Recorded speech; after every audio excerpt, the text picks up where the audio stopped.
When a 26-year-old comedian bombed so badly on stage that the audience started leaving, the last person he expected to see watching from the back of the room was Jim Carrey. September 14, 2017.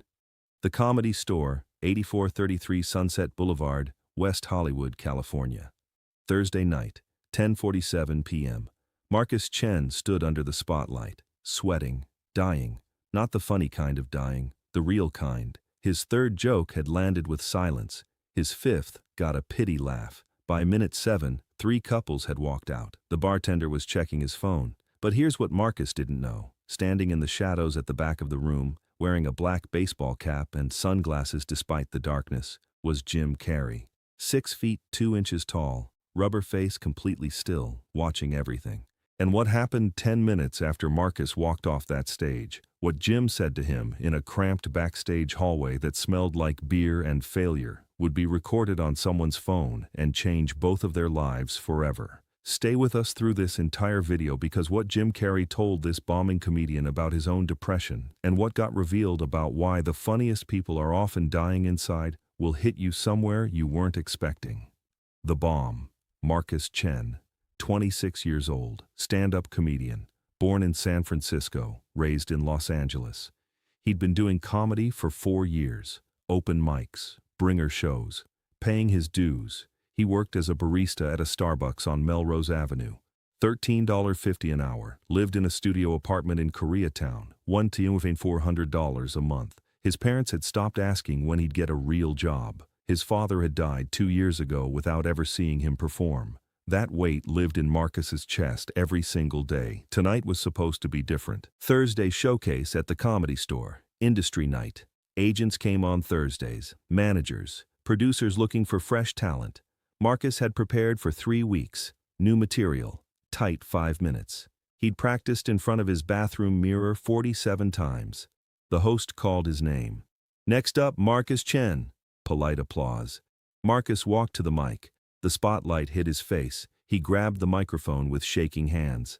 So, I'm Asian, Marcus started. Which means my parents wanted me to be a doctor. I became a comedian. So basically, I'm the biggest disappointment since my last set. 3 people laughed. The rest, silence. Marcus pushed forward. Anyone here have anxiety? Yeah? Cool. I have anxiety about having anxiety. It's very meta. My therapist said someone's phone rang. They answered it, walked out while talking. Marcus's confidence cracked. He could feel it happening. The room turning cold. His material dying. His voice getting quieter. So, dating, right? Dating is hard when you're... A woman in the front row yawned, loudly. Marcus stopped mid-sentence, stared at her, forgot his next line. The pause lasted 8 seconds. In comedy, 8 seconds of silence is death. Sorry, Marcus stammered. 3 more people got up, left. The light man looked away. The bartender turned up the music between sets. The universal signal, wrap it up. Marcus tried one more joke. It didn't matter which one. Nobody was listening anymore. Thanks, you've been... Yeah, thank you. Scattered pity applause. Marcus walked off stage. His 5 minutes had felt like 5 hours. He didn't see Jim Carrey watching from the back. Didn't see the way Jim's face had changed from neutral to something else. Something that recognized the pain. Backstage. Marcus went straight to the backstage hallway. A narrow corridor with concrete walls, old comedy posters, and fluorescent lights that hummed too loud. He sat down on the floor, back against the wall, put his head in his hands. 4 years of open mics, 4 years of you're getting better, 4 years for this, for bombing on industry night, for watching people walk out. His phone buzzed, text from his friend Derek. Dude, that was rough. You okay? Marcus didn't respond. He just sat there, breathing, trying not to cry. Footsteps in the hallway, someone walking toward him. Marcus looked up, saw the baseball cap first, then the face underneath it. Jim Carrey. Marcus froze. Oh my God. Jim stopped a few feet away, took off his sunglasses. You mind if I sit? Yes, no, Marcus couldn't form words. Jim sat down next to him on the floor, right there in the hallway, legs stretched out. back against the same concrete wall. They sat in silence for maybe 15 seconds. Then Jim spoke. That was hard to watch. Marcus's stomach dropped. I know. I'm sorry you had to. No, Jim interrupted. I mean, it was hard for me to watch, because I've been exactly where you are. Same floor, same feeling, same death. Marcus blinked. You bombed? I bombed for years, Jim said quietly. Toronto, Los Angeles, everywhere. There were nights I'd bomb so bad I'd sit in my car afterward and just sit. Couldn't even drive home. Just sat there. But you're Jim Carrey. I'm a guy who learned how to hide pain really, really well. Jim's voice dropped.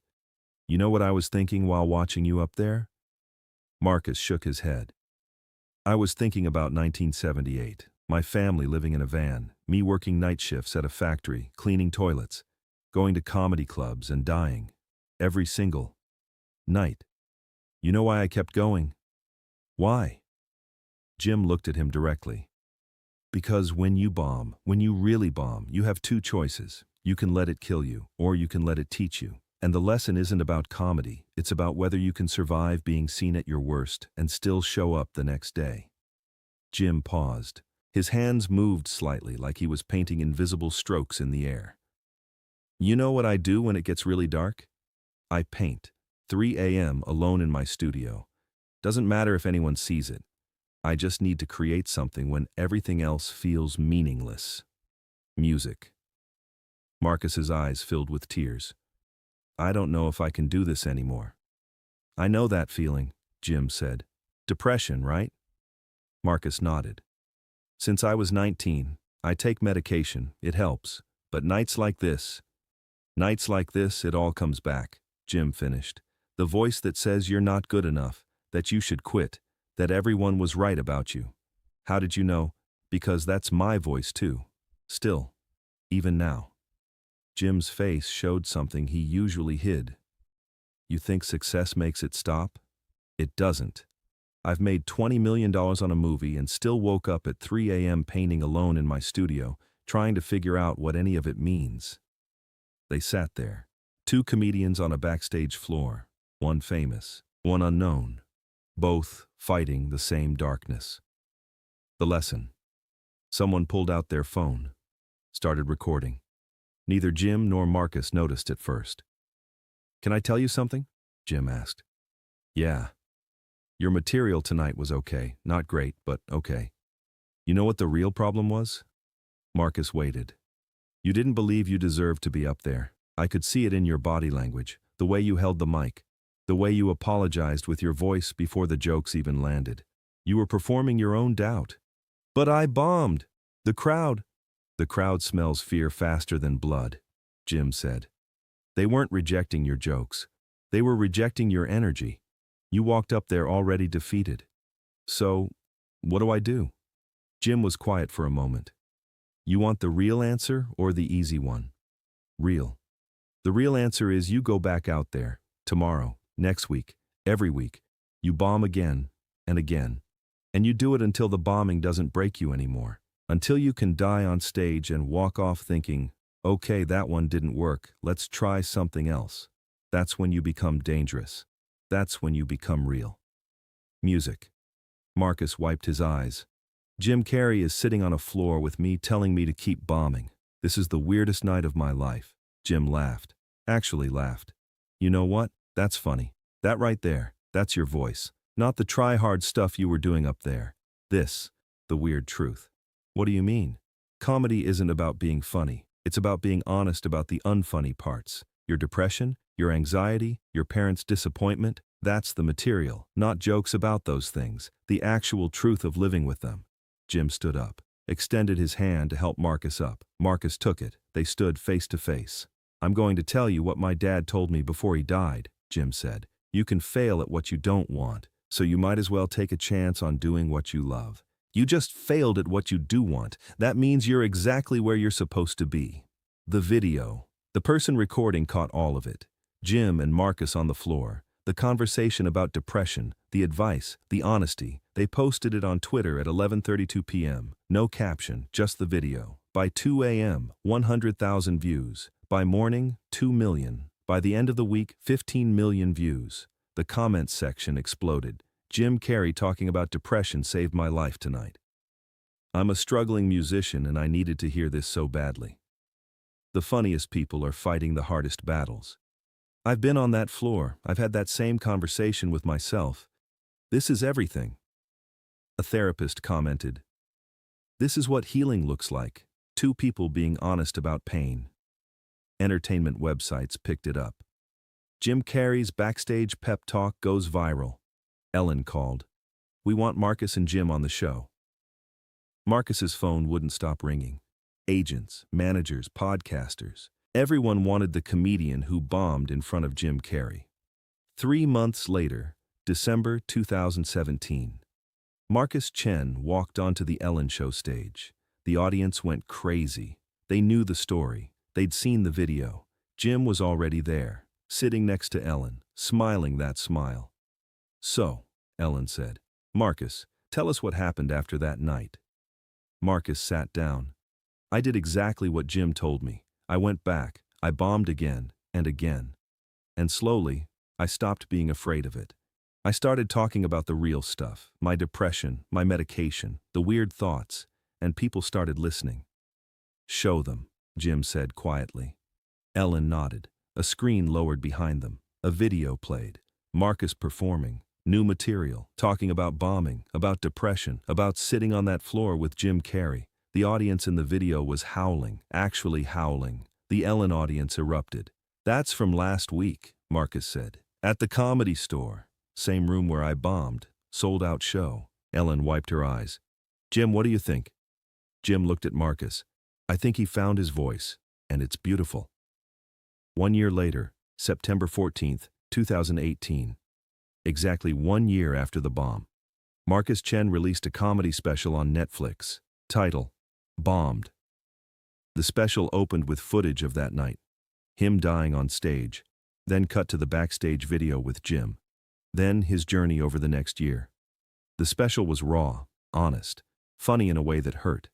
He talked about depression like it was a roommate who never left, about medication like it was his weird friend, about bombing like it was a teacher. Critics loved it. The most honest comedy special in years. It was nominated for an Emmy. Jim Carrey posted about it on Twitter. "This is what comedy is supposed to be. Truth that makes you laugh and cry at the same time. Proud of you, Mace Marcus Chen Comedy." Marcus framed the tweet. Today Marcus Chen, now 28 years old, tours nationally, sells out clubs, has 500,000 followers on social media. He talks openly about depression. Started a podcast called Bombing Out Loud, where comedians discuss mental health. And in every green room before every show, he sits on the floor for 30 seconds. Remembers that night. Remembers Jim's words. "You can fail at what you don't want, so you might as well take a chance on doing what you love." That video of Jim and Marcus, still circulating, still going viral every few months when someone discovers it. Still saving lives, because somewhere out there right now, someone is bombing, someone is sitting in their car unable to drive home, someone is wondering if they should quit, and maybe they'll see that video. Maybe they'll hear Jim say, "The bombing doesn't kill you, it teaches you." And maybe they'll go back out there. One more time. Before you go, drop a comment right now and tell us where you are watching from. New York? London? Tokyo? Mumbai?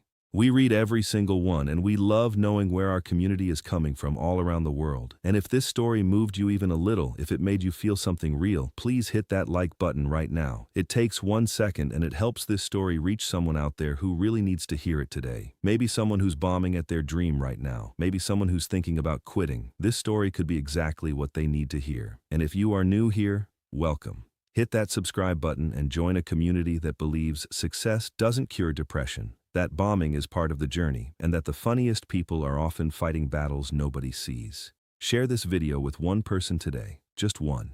Because that is exactly how hope travels. One person, one moment, one floor conversation at a time. Now click on the video appearing on your screen right now because we have another incredible Jim Carrey story about what he did when he found out his makeup artist was homeless. We will see you there.